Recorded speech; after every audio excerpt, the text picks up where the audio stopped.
بسم اللہ الرحمن الرحیم. میں آج بہت ضروری پیغامات دینا چاہتا ہوں اور بہت ضروری بات کرنا چاہتا ہوں تمام پاکستان کی عوام سے. 15 تاریخ کو پاکستان تحریک انصاف اسلام آباد میں احتجاج کر رہی ہے. اور ہم یہ احتجاج کیوں کر رہے ہیں؟ ہم یہ احتجاج اس لیے کر رہے ہیں، ہماری ایک ڈیمانڈ ہے اور وہ یہ کہ ہمیں عمران خان صاحب تک رسائی دی جائے.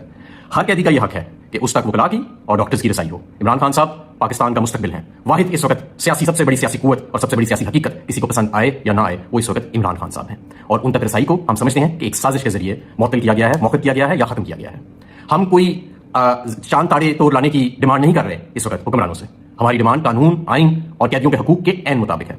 میرے دوستو، یہ بھی کہا گیا کہ اس دن SCO کانفرنس ہے اور ہم کوئی اینٹی اسٹیٹ ہیں. کون کہہ رہا ہے یہ کہ ہم اینٹی اسٹیٹ ہیں؟ کیا پرامن احتجاج کرنا ملک میں ریاست مخالف بیانیہ ہے؟ کیوں نہیں ہمیں پرامن احتجاج کرنے دیا جاتا؟ اور کیا کون رہا ہے ہمیں کہ ہم ریاست مخالف ہیں یا اینٹی اسٹیٹ ہیں؟ وہ لوگ جنہوں نے الیکشن چرایا، دن دہاڑے الیکشن چرایا، جنہوں نے لوگوں کو اغوا کیا، جنہوں نے لوگوں پر تشدد کیا، جنہوں نے آئین اور جمہوریت کی کے ٹکڑے ٹکڑے کر دیے. وہ لوگ کہہ رہے ہیں جنہوں نے ججز کو ہراساں کیا، جنہوں نے پوری ایک سیاسی جماعت کو ہراساں کیا، جنہوں نے پارلیمنٹ کے اندر فارم 47 کے لوگوں کو مسلط کر دیا ہمارے اوپر. تو ایسے بالکل نہیں چلے گا.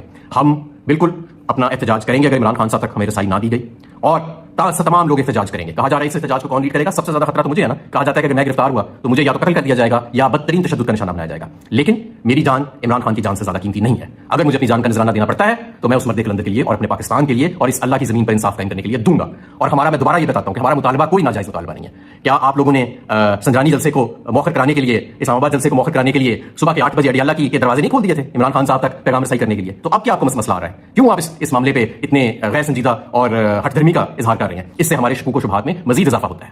ہمارے لوگوں کو ایسے محسوس ہوتا ہے کہ جیسے کوئی باریک واردات ڈالی جا رہی ہے اس کانفرنس کی سائے میں اور اس کا بہانہ تلاش کر کے. تو میں اس احتجاج میں باہر نکلوں گا، میں خود اس کو لیڈ کروں گا اگر عمران خان صاحب تک رسائی نہیں دی جاتی. اور میں اکیلا نہیں ہوں گا، میرے ساتھ عوام کا ایک سمندر ہوگا جو پرامن بھی ہوگا لیکن وہ پرعزم ہوگا اور محب وطن بھی ہوگا. میں آپ سب سے گزارش کرتا ہوں بطور پنجاب تحریک انصاف کے صدر اور جنرل سیکرٹری کے، یہ عہدہ عمران خان صاحب کی امانت ہے جو میرے پاس ہے. پنجاب کے تمام ٹکٹ ہولڈرز، تمام عہدیداران اس دن اسلام آباد پہنچے. اگر عمران خان صاحب تک رسائی نہیں دی جاتی تو جو ٹکٹ ہولڈر، جو عہدیدار اس دن وہاں پہ نہیں پہنچے گا تو وہ اسے اگلے دن نہ عہدیدار رہے گا نہ پاکستان تحریک انصاف کا ٹکٹ ہولڈر رہے گا. عمران خان ہماری ریڈ لائن ہے، وہ اس قوم کا مستقبل ہے. اور اس قوم کو اس وقت اگر کوئی اس مایوسی اور اس دلدل میں سے نکال سکتا ہے جہاں پہ اس کو دھکیلا گیا ہے ان کارٹون کٹ پتلیوں کے ذریعے، تو وہ واحد عمران خان صاحب ہیں. تو میری دوبارہ درخواست ہے تمام اپنے کارکنوں سے، تمام عوام سے کہ وہ تیاری رکھیں. اور حکمرانوں سے بھی میں گزارش کرتا ہوں کہ یہ فوری طور پہ ہمیں عمران خان صاحب تک رسائی دی جائے، ورنہ ہمارا پرامن احتجاج کرنا ہمارا حق ہے اور آپ کو عمران خان صاحب تک رسائی دینی پڑے گی. بہت شکریہ. پاکستان زندہ باد، پاکستان تحریک انصاف زندہ باد، عمران خان زندہ باد. اللہ حافظ.